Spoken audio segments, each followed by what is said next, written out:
Hi, I'm Carol. Due to internet connectivity issues with the November 5th Spiritual Journeys presentation, it was not available via Zoom nor as a recording. So this is a re-recording of that talk from my home. So if the background doesn't look like downtown church, that's why. So for about 10 years, I've coordinated the Spiritual Journeys Sunday Forum series here at Downtown Church. For 10 years, people have been asking me to share my journey, and for 10 years, I've been saying no or not yet. I've marveled at those of you who have said sure right away when I asked. I've loved hearing your stories, and I've been privileged to hear about your lives. And I've thought, but I'm not that spiritual. However, I've decided that each of us has a history to share and stories to tell that say something about how we came to be the people we are today. My story is quite different than any of yours, and at the same time, probably like many of yours in some ways. In sharing today, I'm going to be bouncing back and forth between sharing my life story and talking about Quakerism. As you will see, the two are very interconnected. I'm going to start by telling you a bit about my parents. My mom was Sarah Way. She was a birthright friend coming from a long line of Quakers.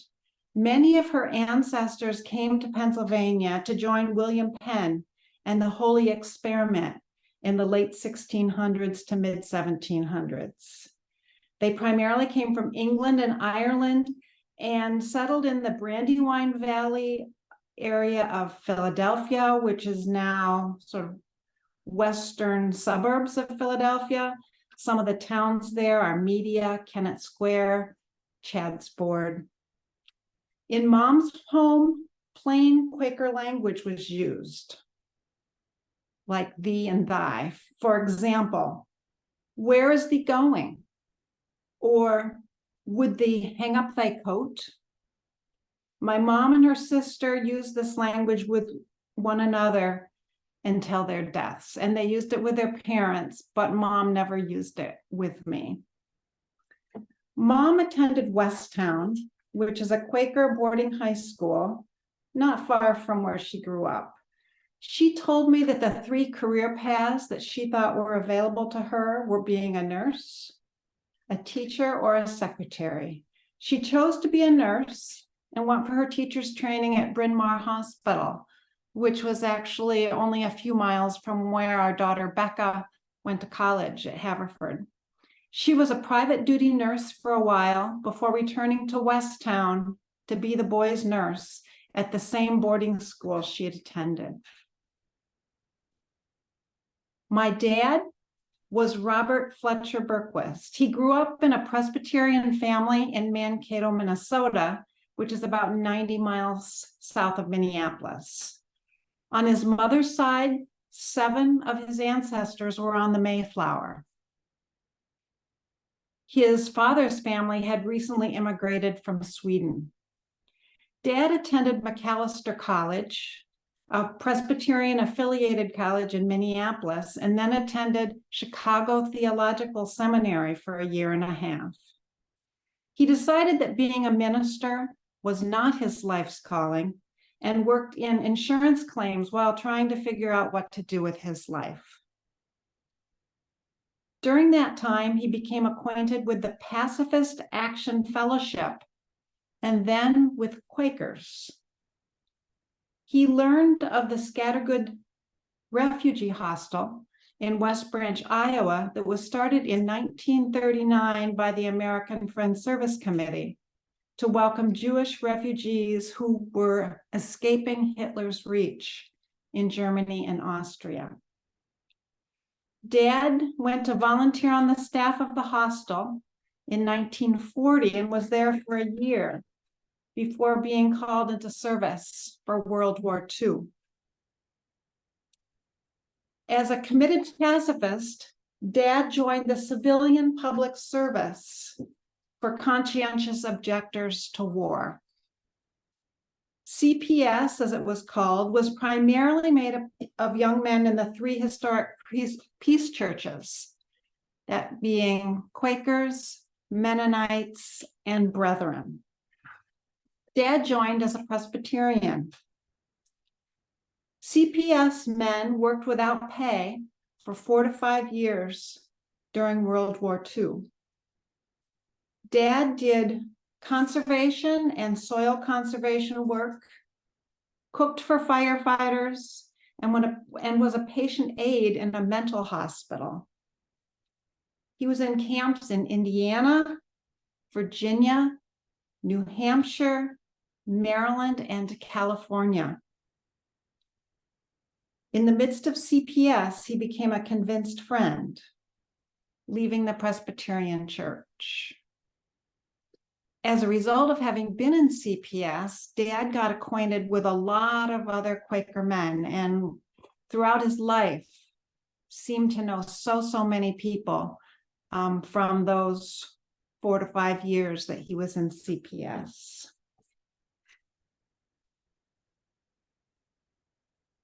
My parents met in 1944 at a Quaker summer camp in Maryland, where Mom was the nurse and Dad helped cook while he was on a brief furlough from CPS. They married in 1946 and immediately boarded a train heading west to Scattergood School in West Branch, Iowa.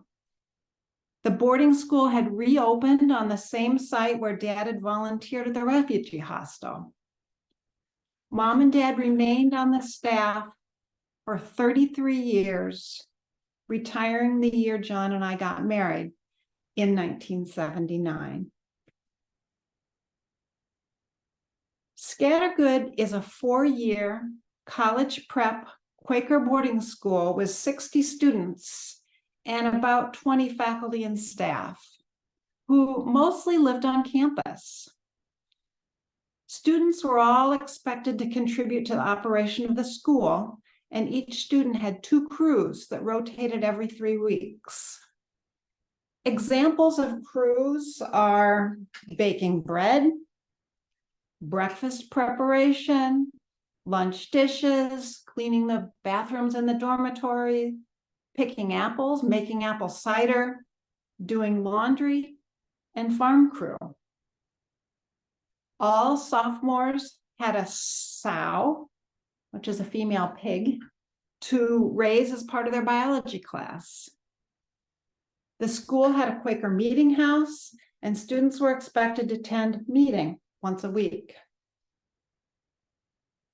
Over their years at Scattergood, my parents had many varied responsibilities.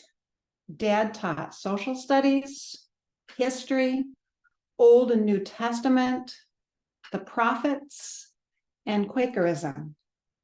He was responsible for the vegetable and flower gardens and the apple orchards. For a semester, he served as the director of the school, which is the Quaker term for the principal.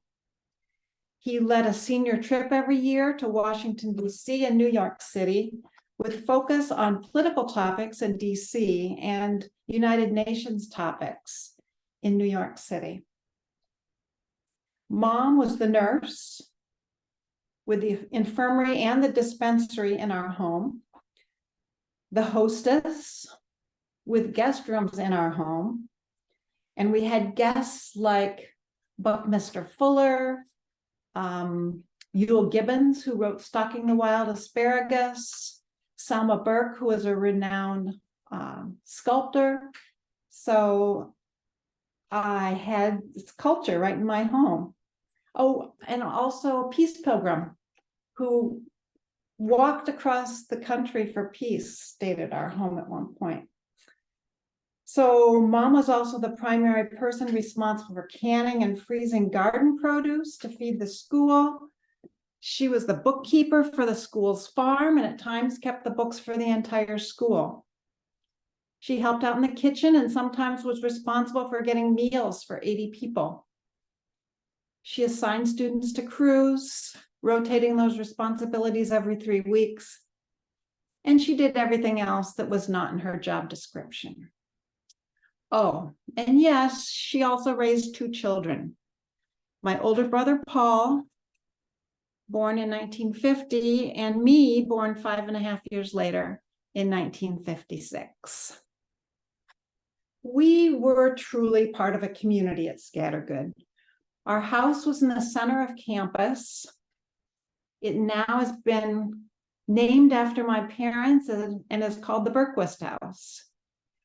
It was a paradise for a child. I had sidewalks to roller skate and bicycle on, other faculty children to play with, a gym next door, an auditorium and stage next door in the other direction, a tennis court that got flooded for ice skating in the winter, a ceramic studio, a prairie, and a farm, 60 high school students to interact with, faculty and staff to give me attention and teach me things.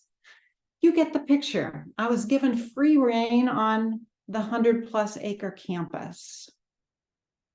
Our family ate dinner together in our own home, but many other meals were eaten communally in the school dining room. That is the house I grew up in. It was originally built as a boys' dormitory, and when the boys' dormitory, the new boys' dormitory was built, that became a faculty residence, and our family lived in it for many, many years. As I say, my parents were there for 33 years. This is an example of some of the faculty children that were there one year. My brother is standing tall in the top left. I'm sitting right beneath him, the furthest left on the bench. And that is a picture of our family. Actually, it was our passport picture that was taken for our trip to Europe when I was 3.5. So my parents had 3 sabbaticals while at Scattergood, and a sabbatical is time off from the school to pursue an enriching experience. When I was 3, we went to England and Europe. For several months, we were in Birmingham, England, at Woodbrook, which was a Quaker study center next to the Cadbury chocolate factory. My parents took classes. My dad visited several English boarding schools, and I went to nursery school. When I was in 5th grade, we spent a term at Pendle Hill, which is a Quaker study center west of Philadelphia. While there, I went to Media Friends School next door to the meeting house where my parents had been married 21 years earlier. My older brother, Paul, died when he was 13 and I was 7 from a disease called Banty's syndrome, which is quite rare. And at age 5, he had his enlarged spleen removed, and eventually it affected his liver, and his body was no longer able to sustain life. His death was hard on the whole school, but my parents kept going with their busy lives. And I saw in a letter my mom wrote to her friends that she felt like they needed to keep going because of me. As a young child, I was very energetic and always into something, and my mom used to call me a Dickens. Well, I looked that up in the dictionary, and apparently it's an affectionate term for an imp. After my brother died, I think I decided that I needed to be a good little girl and that my parents had had enough heartache. My parents never asked that of me. It was totally of my own volition. But I really think that sort of became my way of being, probably even to this day. My mom said she always was expecting me to rebel. So remember, she'd worked with high school students most of her life, and so she was used to adolescent rebellion. But I never really did to any great extent. So as you can see, I had been immersed in Quakerism all my life. So, what is Quakerism all about? So, Quakers more officially are called the Religious Society of Friends, and it got its beginnings back in the 1650s when George Fox, who was considered the founder of Quakerism, received a message on top of Pendle Hill, which is in the Lake District, north of Birmingham. So here is what Fox's message was about, and sort of what Quakerism was founded on. That there is that of God in every person, sometimes called the inner light, sometimes called the Holy Spirit, that the inner light lives within and discerns between good and evil and unites people. That each of us may experience God directly without a minister or a church building. And in fact, all early friends didn't have ministers, and many don't to this day. The Quakers believed that there was no need for rituals, robes, creeds, or what they called other empty forms. Quakers believed that everyone is of equal worth. And in fact, early Quakers got into trouble because they wouldn't curtsy for the king and queen, because they wouldn't swear on the Bible, because they wouldn't follow the Church of England dictates. They also believed that the same Holy Spirit which inspired the scriptures was inspiring them and can inspire us today. And they believe that God's divine revelation is made manifest in the life of Jesus. So I'm not going to say a whole lot about this chart other than to say that Quakers have gone through a number of different separations over the years. One of the main separations came at the time when there were a lot of revivals in this country, and some Quakers became influenced by the revivalists and started having ministers, started having more traditional Protestant churches with music, and other Quakers didn't go that route. The branch of Quakers that I grew up in actually became more pastoral, meaning having a pastor, but then broke off and decided that they wanted to return to the original worship manner of Friends. And so they ended up being called conservative, unprogrammed Quakers. Now, I've spent my life sort of battling that label conservative because it does not mean conservative politically or socially, but means conserving the way of original worship for Quakers. So this shows the four major branches of U.S. Quakers today. The Friends General Conference is the branch that the Rochester Friends Meeting belongs to, and they are unprogrammed. They tend to be liberal and place emphasis on the authority of the inward light more than on scripture. They are very accepting of diversity in religious views within their own worshiping group, as well as outside of it. The Conservative Friends, which is the group I grew up in, maintain unprogrammed worship. They acknowledge both the authority of the light within, or the Christ within, and also of Scripture. Some still use plain language and plain dress, not in Iowa where I grew up, although I do remember as a young child that there were women who wore bonnets, men who wore suspenders and hats. But I think by the time I was in late elementary school that was done no longer. The group I grew up with, the Conservative Friends, are only in 3 different yearly meetings: Iowa, Ohio, and North Carolina, and it's the smallest of the 4 groups.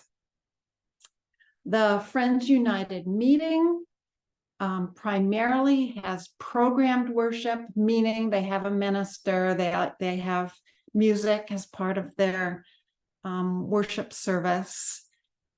They may have some unprogrammed elements, usually maybe 10 or 15 minutes of quiet worship. They tend to be more Christ-centered. They are the largest of the group of friends. They have had missionaries and have had an impact on spreading Quakerism around the globe. And then there is an evangelical branch of Friends, actually a fairly large branch, which is primarily programmed worship, strong scriptural base. In fact, many of their ministers have been trained in seminaries that are Baptist seminaries. They tend to be very mission-oriented. I've never been in an evangelical Friends church, so I can't speak from firsthand knowledge about them, but I've been to all of the other 3 kinds of Quaker churches and meetings. One of the questions that someone asked when I originally did this was, what is unprogrammed Quaker worship like? I'll say a little bit about that. When I enter a Quaker meeting house with unprogrammed friends, people are quiet, they sit, they settle into the silence, we try to quiet our thoughts and focus on what's going on internally, see if we can get in touch with our inner light. When someone feels moved to share a message, hopefully internally God-inspired message, they will rise out of the silence and share that, and then sit down. So Quakers believe that all of us are ministers, that we don't just have 1 or 2 ministers, but everyone in the meeting is considered to be a minister. In some meetings, within the hour, there may be no verbal messages shared. In some, there might be, 10 or more verbal messages shared. It really varies. And what Quakers strive for is what's called a gathered meeting, where people feel the Spirit amongst them. One other question that was asked was, how do Quakers make decisions? In my Quaker meeting growing up, once a month, we had meeting for business. And meeting for business was sort of a continuation of meeting, but the intention was getting certain business-oriented things dealt with. And the goal is to reach decisions based on consensus, meaning that everyone present, and so not like Presbyterians where you have like a session that makes decisions and they're a subset of the meeting. In Quaker business meetings, everyone who wants to participate is urged to be a part of it. And so in consensus, people there need to decide together how they want to proceed. And if someone disagrees, they either can sort of block a decision, or they can determine that they don't want to block a decision because the greater good for the group would be for them to go along with that decision. So that's sort of how Quakers view consensus. Okay, so this chart just shows a little bit about how Quakers have spread around the world. The largest number of Quakers are actually in Africa, and concentrated around Kenya, and that's due to Quaker missionaries from FUM and from EFI. There's also a number of Quakers in Bolivia, in South America. There are actually fewer Quakers in Europe now than there are in the United States. And there are Quakers in India as well. So this slide shows some different Quaker meeting houses. The meeting house in the upper left-hand corner is the Quaker Meeting House at the Herbert Hoover Presidential Library and Historic Park. Herbert Hoover's mother and father, Huldah and Jesse Hoover, were members of this church and this meeting house, and this is where Herbert Hoover went as a young child. He actually lived in West Branch, which is 2.5 miles from where I grew up, for the first, I think, 11 years of his life, until his parents both died and he moved out west. His mom, Huldah Hoover, was a recorded minister in this unprogrammed meeting, which means that her gifts for speaking out of the silence were recognized by the meeting. That building itself had been turned into, I think, a car repair place and then maybe a store. And when they put together the historic park, they moved the building onto the park grounds and brought in benches, floor, and the center dividing wall from a couple of different meeting houses, one in West Branch and one in Scattergood. And the meeting house on the top right is the Scattergood Meeting House right on campus where I grew up. It's the meeting house where both of my parents' memorial services were held, my mom in 1985 and my dad in 2003. And I actually painted the entire inside of that meeting house one year when I was working for the school one summer. The Quaker Church in West Branch is the lower left-hand picture. This little town of West Branch that I grew up very near to had a Quaker meeting house and a Quaker church. The Quaker meeting house was conservative. The Quaker church was FUM. But we did a lot of things together, and I'll say more about that in just a moment. The picture on the lower right-hand corner is an example of what a Quaker meeting house might look like inside. And that would be an unprogrammed meeting house. There's no piano there. I don't think there's a place for a pulpit there.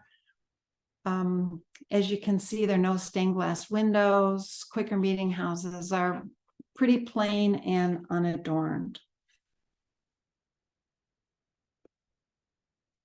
So growing up, I went to joint Sunday school at the Friends Church. So we would go to Sunday school, and then all of us kids would trot off to our Quaker meeting house for worship. We also had joint vacation Bible school and a joint Young Friends youth group. Our youth group met every Sunday night, and about once a month we had campouts at the Young Friends cabin, which is shown here. It had been built by the youth group with the minister from the Quaker church about 5 years before I was old enough to be able to help. So I didn't actually help build it, but I did help with work days and maintenance and that sort of thing as I was growing up. Every summer, we did a 2-day canoe trip, spending a night in the midst of the canoe trip at the cabin. The cabin happened to be right along the Cedar River. I loved the camping, the canoeing, the fellowship, the outdoors. That plus my dad's gardening and love of the outdoors were probably influential in my decision to major in biology in college. So I went to high school in West Branch, not to Scattergood School where I'd lived all my life. I figured I could have the best of both worlds and not have my parents enmeshed in my high school experience. You can well imagine that in a group of 60 students, my parents were omnipresent, and that just didn't seem like the best thing for me. Now, someone commented, "Oh, Caroline, I didn't know your hair was ever red." You know, it never was. It just kind of looks that way in my senior picture. I don't know quite why, but my hair was always kind of brownish blonde. So that's my high school graduation picture and a picture of me with my parents on my graduation day. I have a cousin, David, who is my exact age, actually 6 months younger, but we graduated the same year. And I went with my parents to Ohio to his high school graduation. And I have a story to tell about that graduation party. David, my cousin David, had been influenced by his high school football coach to become part of the Fellowship of Christian Athletes, fairly evangelical group. At his graduation party, this coach asked me if he could talk to me in private about Christianity. He took me to the basement and he told me about the saving power of Jesus Christ. And he asked me what I thought would happen to my soul if I was in a car accident and died on the way back home to Iowa. I didn't have a good answer. After getting back home, I read the late great Planet Earth, which I show down here in the corner. It's about revelations and end of the earth prophecies. I went to a revival in Iowa City. I didn't go up for the altar call, and I decided that this kind of Christianity wasn't a fit for me. So after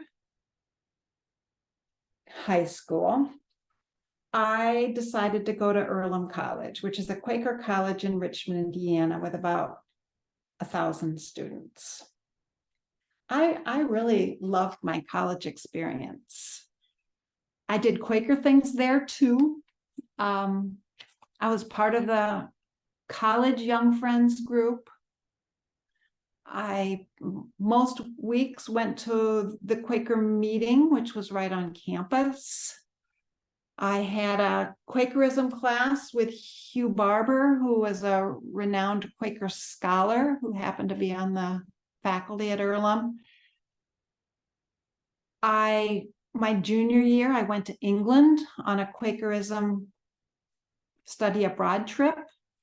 And on that trip, I took a course in contemporary Quakerism, and we went up to the 1652 country in northern England, actually climbed Pendle Hill, went and visited Swarthmore Hall, some of those early Quaker, I was going to say shrines. I don't think Quakers would talk about them as shrines, but part of the early Quaker location. So I continued to be very involved in Quakerism there.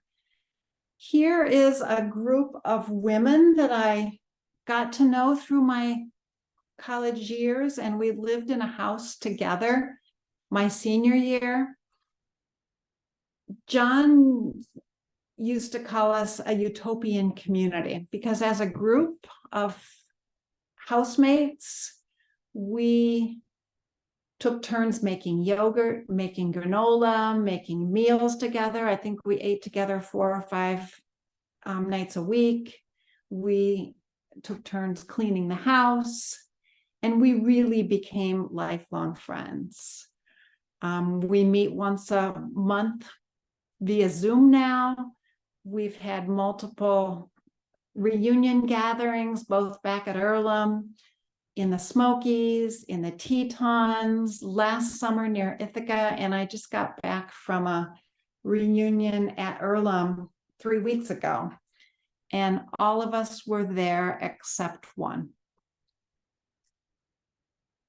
Here is the group as it expanded. This was back in the Smokies, in the Smoky Mountains, way over here on the right-hand side. You can see John and me and our 2 kids. So you can see it was a while ago.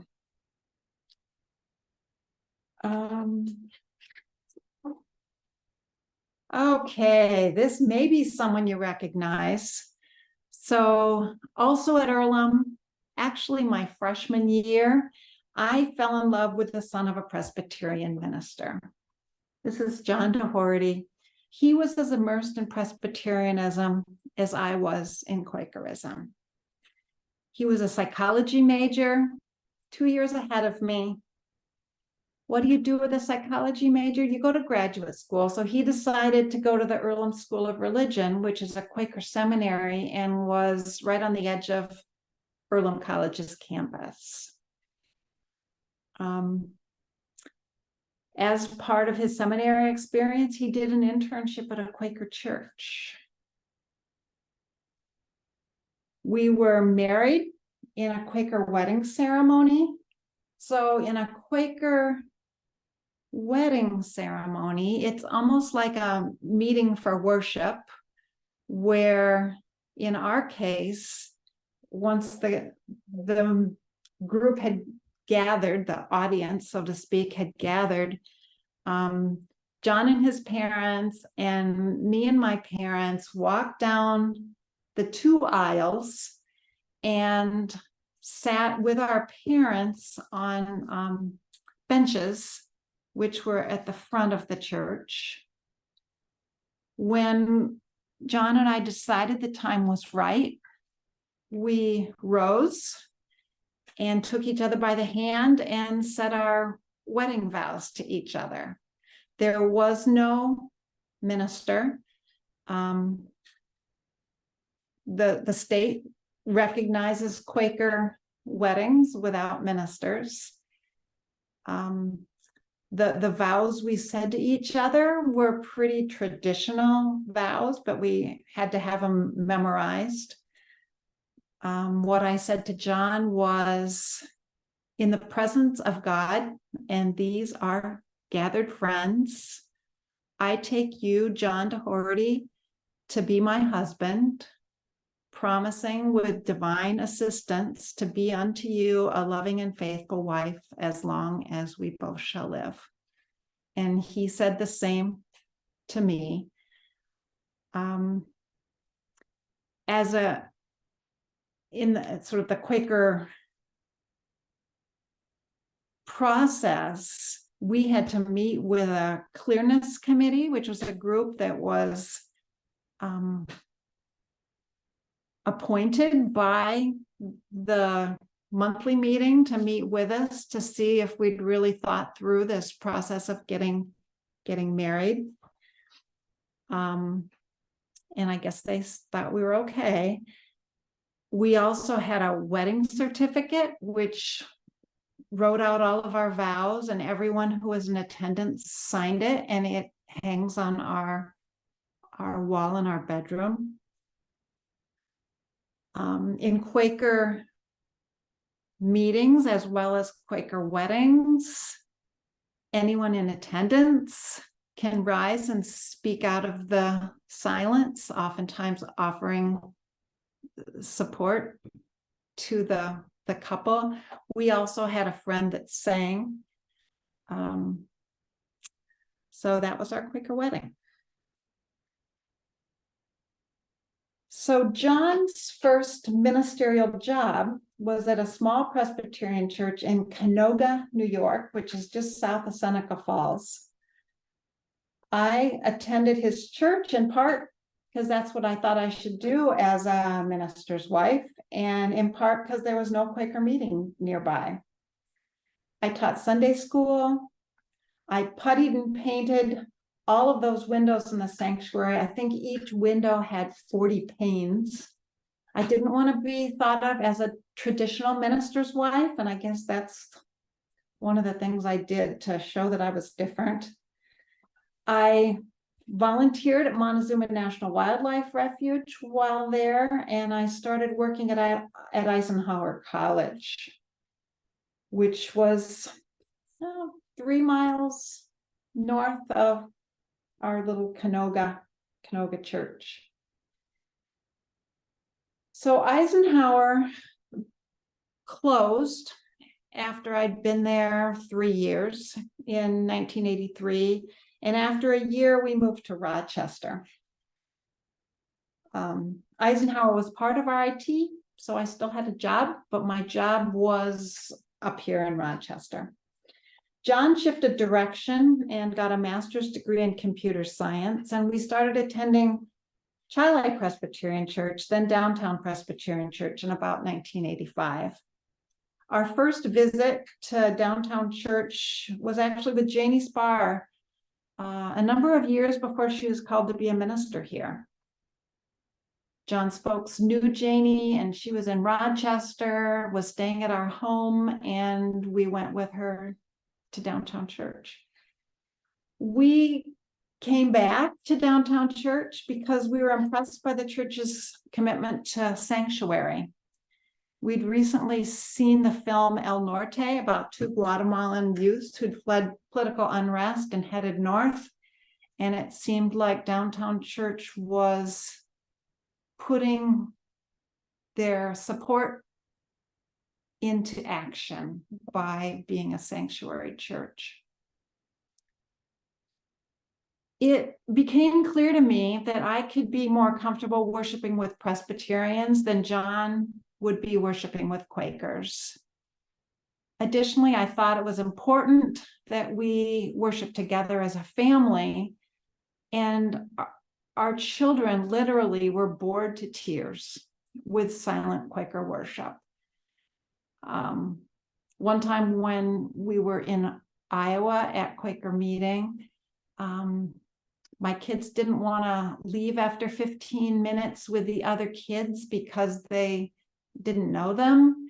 And so they stayed for the full hour, which is a lot for a child to sit still with nothing to do for an hour.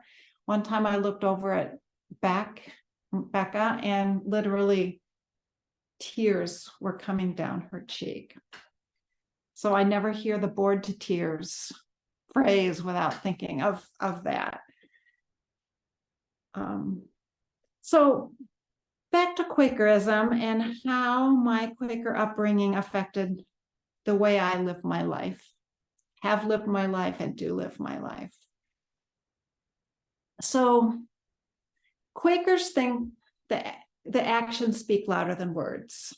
That means we try to translate our values, which with Quakers are frequently called testimonies, into the way we live our lives. We call this process faith in action. And how Quakers do this varies depending upon their abilities, strengths, and interests. One way to remember 6 important testimonies to Quakers is the acronym SPICES, SPICES. And I'm going to take each one of those 6 in turn, very briefly describe it, and then talk about how it's affected the way I live my life. So the first is simplicity. And simplicity is focusing on what's truly important and letting other things fall away. I rarely crave material things, and as a result, I'm really hard to buy gifts for. I get more satisfaction from getting by with little than acquiring much. I can be hard to live with because I often say, do we really need this? It's especially hard for John because he likes new vehicles and the latest technology.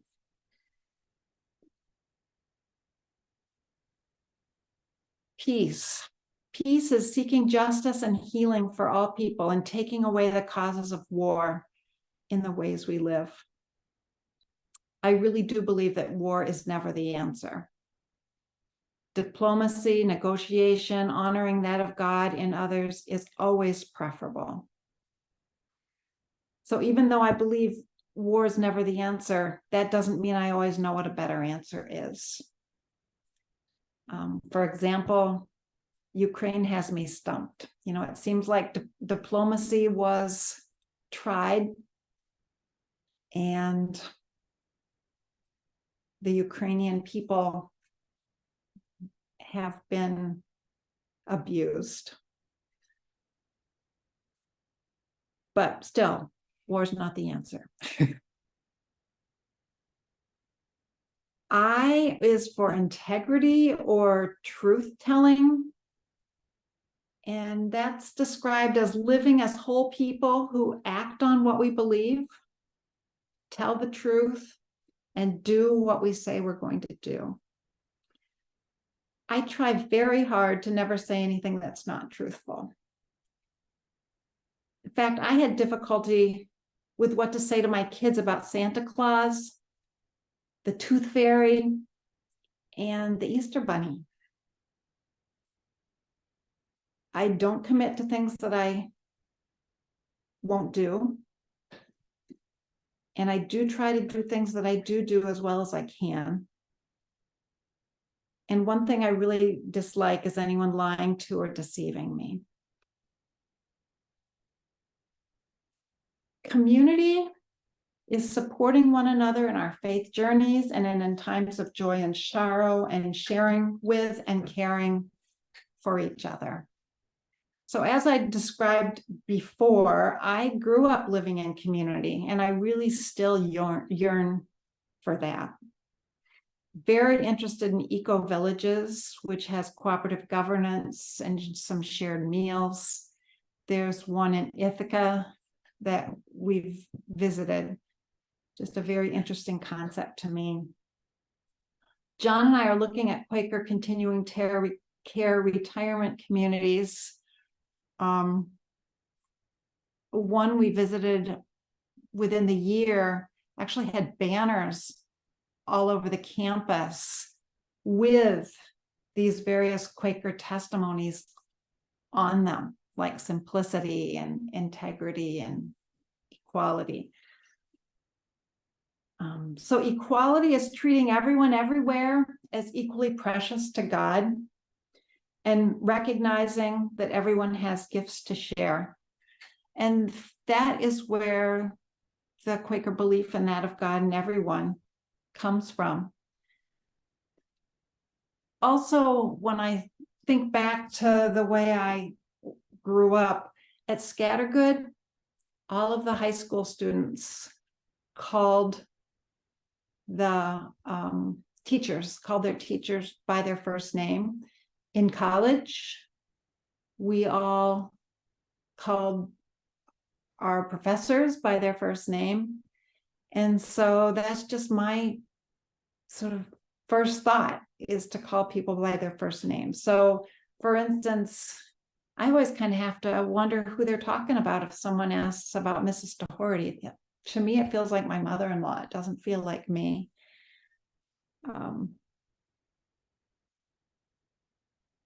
You know, I'm going to go back for a minute to integrity, because there's something I wanted to mention related to college. So Quaker colleges have what we call an honor code. And that means that students are expected to be honorable and to not cheat. So when we had an exam, the professor would actually not proctor the exam, but would leave the room and go back to their office. If a student had a need, they could go visit the professor in the office, but we were trusted to be honorable in the way we took our exams. And we oftentimes had take-home exams. I guess I'll tell a little story on myself. Maybe when I was a freshman taking biology, I had a take-home exam, and there was a question that was asked about what the landmass was called before plate tectonics broke up the landmass. And it was like, oh, I know, but I can't remember. I went and looked that up in my textbook and wrote down the answer. And to this day, I feel guilty about the fact that I did that. And I remember the name of Pangea and will never forget it, because that was the answer to the question that I couldn't remember. So that truth-telling is deeply, deeply ingrained in me. I remember that one time I cheated. Okay, stewardship, or sometimes S is for sustainability. That's valuing and respecting all of God's creation, using only our fair share of the earth's resources, and working for policies that protect the planet. This has been a very important part of my life, and I'll say more about that in a moment. So, a lot of green here. That's because a lot of the things that I really love to do and have cared about and have spent a lot of my time doing are related to the environment, to sustainability, to stewardship. The upper left-hand corner talks about the Genesee Valley Greenway. The Genesee Valley Greenway is a corridor trail that runs from Rochester almost down to the Pennsylvania border. It's for a multi-use trail on an old railroad bed and along an old canal.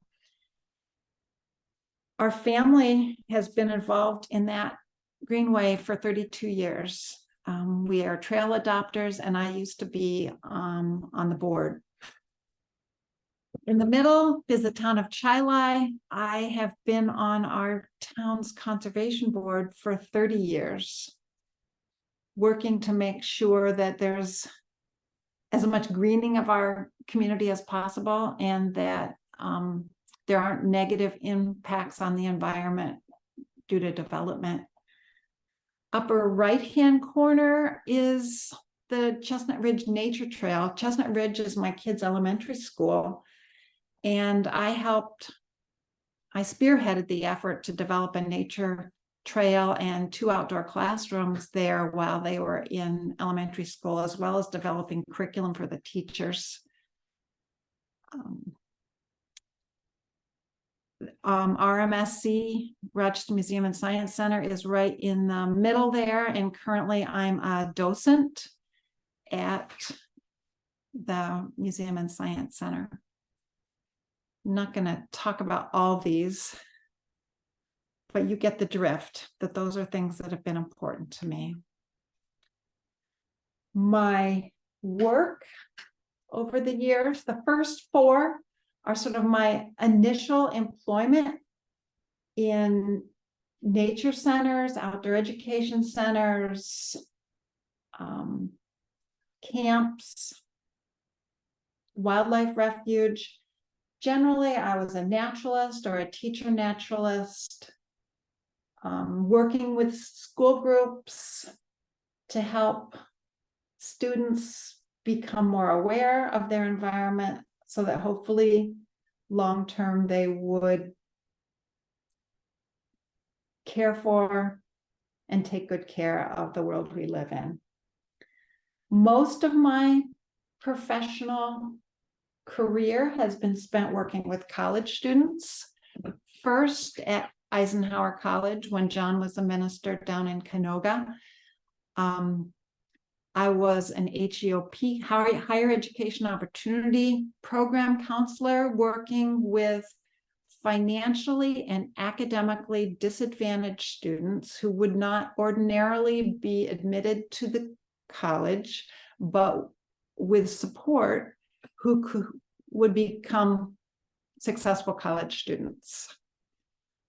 I also became their director of career planning and placement. Both those jobs were part-time jobs, were half-time jobs, so I did them simultaneously. Eisenhower closed after 3 years, and my employment was honored at RIT for the first year, and then I had to earn my way into a position after that first year. So I quickly got my master's degree in career and human resource development and became a career counselor in the counseling center, also did some personal counseling. And a number of years later, the function of career counseling moved to the career services office. And so then I became the assistant director of career counseling in the career services office. And I also worked with international students. I think that I can say that my success in my professional work was due in large part to my Quaker belief that there is that of God in every person. And I really worked to help students understand their own value, what mattered to them. So as a career counselor, I did not help students find jobs. That's more of a placement function. I worked with students to help them understand what mattered to them, what their values were, what really interested them, what they were good at, the kind of people they were, and then help them think about the kind of work that would fulfill the kind of people they were. And so my belief that there was good in every one of them hopefully helped them realize that they had a lot worth sharing internally. So my family means the world to me. As these pictures might indicate, we took them outdoors a lot.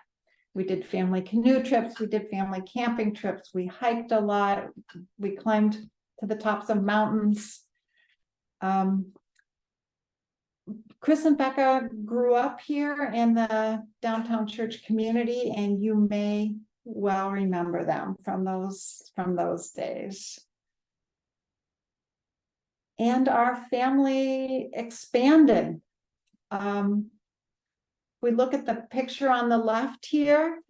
Chris, our eldest, is now a physical therapist and a partner and area director in physical therapy offices in the Philadelphia area. His wife, Ashley, is in real estate, helps keep a whole large real estate office organized and functional. Becca, our daughter, is a OBGYN in Seattle. Her husband, Graham, is a fellow in cardiology, also in Seattle, and working toward becoming a specialist in electrophysiology.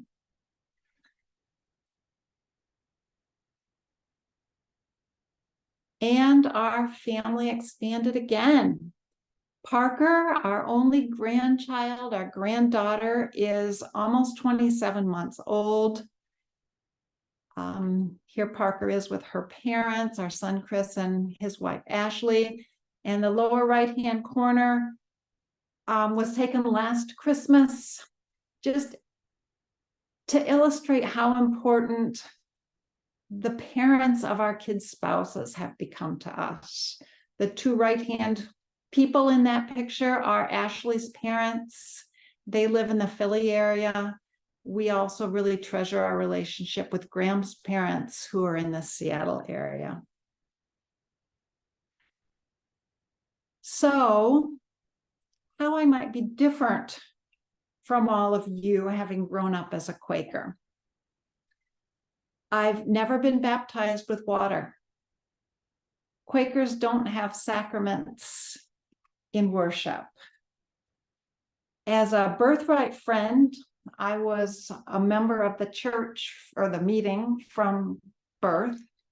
But as a teenager, I wrote to my monthly meeting requesting to continue my membership. So John says, Quakers don't get baptized by water, they're dry cleaned. I may not feel the import of communion in the way that you do. As I say, Quakers don't have communion as part of their service. However, at Downtown Church, I'm more comfortable taking communion than I would be sitting in the pew watching other people take communion. And so I do take communion.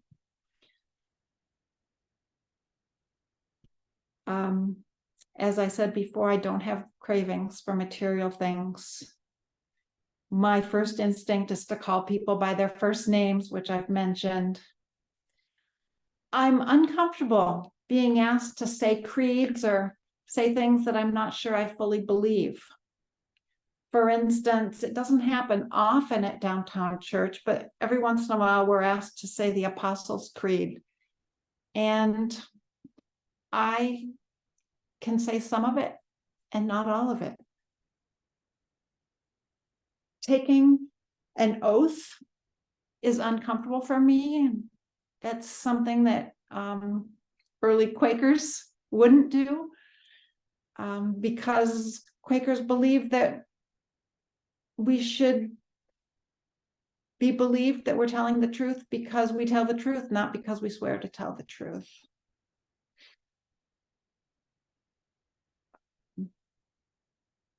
I dislike violence, any kind of violence. I don't like seeing anger directed toward a person. I don't even like loud voices.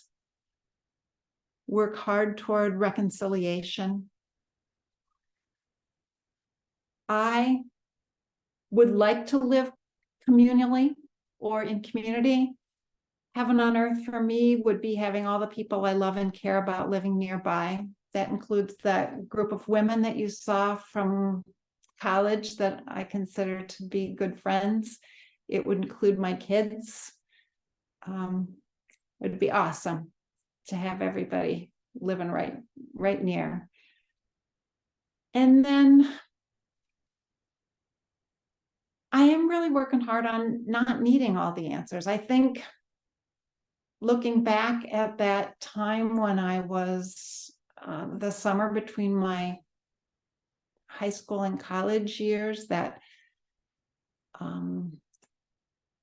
late great planet Earth month in my life, I was trying hard to have all the answers, and I've realized now that I won't ever have all the answers, and I'm and that has to be okay.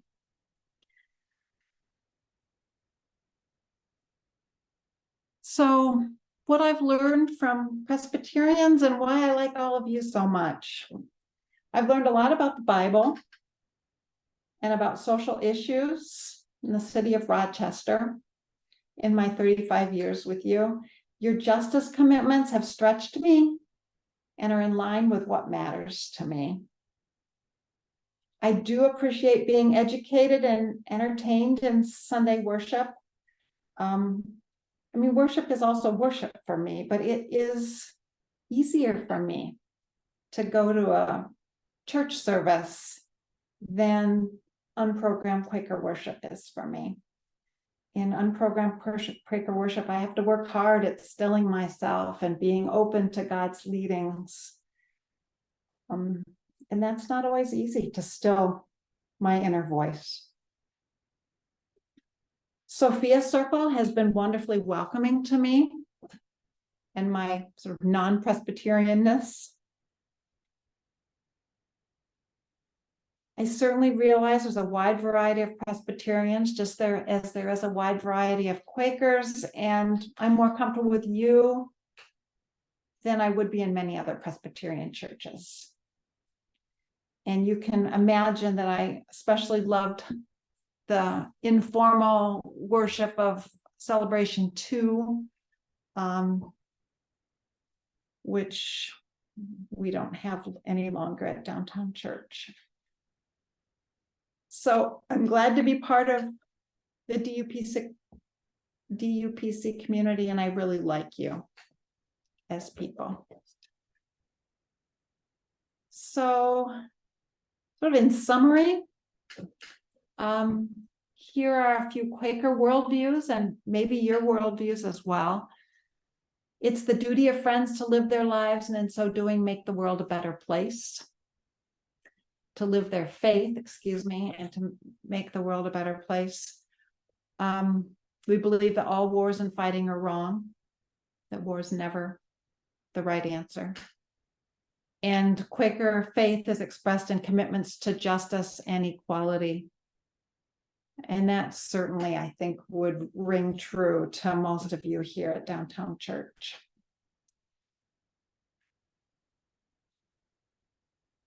So this is from a video, Quaker Speak video, and it's 9 core beliefs of Quakers. And I think this is really a summary of things I've said before, but maybe bear repeating again. There is a living, dynamic, spiritual presence at work and in the world, which is both within us and outside of us. There's that of God in every person. Each person is capable of the direct and unmediated experience of God. That means don't have to have a minister to interpret God's word to us. Our understanding and experience of God is nurtured and enlarged in community, meaning that meditation with a group of people is different than meditation alone, both valuable, but different. The Bible is an important spiritual resource, and the life teachings of Jesus are relevant for us today. The revelation of God's truth is continuing and ongoing. It didn't stop and end with the publishing of the Bible. We welcome truth from whatever source it may come. And I would say that many Quakers would believe that Christianity is one path to God, but there are many others. And who are we to say that the Christian path is the better path?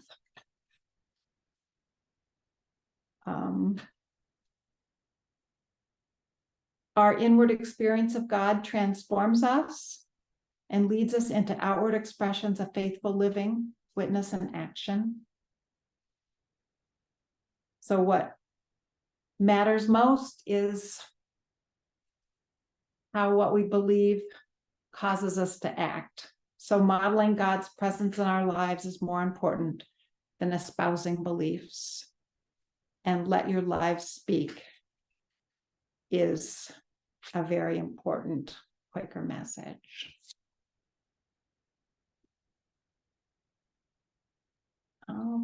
Okay. Since this is a re-recording, we don't have the audience to ask questions. I tried to answer a few of the questions that people had within the talk, but there is one other question that I don't think I addressed. And someone asked, how do Quaker programmed meetings differ from the church services of other Protestant denominations? Quaker churches are certainly different from Quaker meetings and meeting houses, because Quaker churches oftentimes have a pulpit, have an organ or a piano, may well have a choir, but they're different in that I don't think I've ever seen a Quaker church with stained glass windows. There isn't communion. There isn't baptism by water. I think Quaker churches have offering or collection. I'm not sure about that, but our Quaker unprogrammed meeting didn't. And someone did ask me, how do Quaker meetings, raise their money? And my answer is twofold. One is they don't need nearly as much money because they don't have a fancy building. They don't have to pay a minister. They don't have a choir. They don't have robes. So there's a lot less to spend money on, but they do have mission. They do have, some expenses. And so what my Quaker meeting, and I think most Quaker meetings do, is they have an apportionment that they say to any member that their sort of share of what it takes to run the meeting is such and so, and we pay that money. For me, I think it's $150 a year or something like that. Is that right, John? So it's not much compared to what it takes to run a Presbyterian church. Do you have any questions, John? He's sitting right here next to me. He doesn't. Okay.